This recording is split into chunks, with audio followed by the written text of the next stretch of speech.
Hello there and welcome to your TAFE Queensland Student Portal. Let's go through how to view and pay your fees. To get started, you'll need to select the My Finances tile. You will land on the summary screen. This shows the current outstanding balance created when we enrolled into 2 units. You can also see if the payment is due and if there are any active concessions or current sponsorships.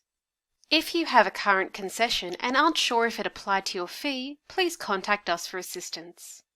Now we'll go to the menu on the left of the screen and select Transactions. On this screen you can see the 2 new units.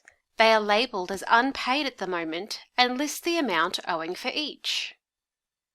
Further details for each unit are available by selecting the View button. To close this preview, select the cross on the right-hand side of the screen.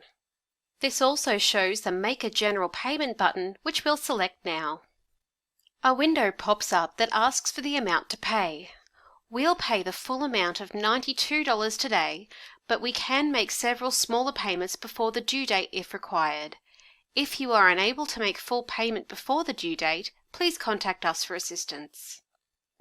Once we've selected the OK button, the B-Point screen will appear that confirms the amount we are paying and asks us to nominate our payment type, MasterCard or Visa. Next, we need to enter our credit card details, including our card number, expiry and CVN.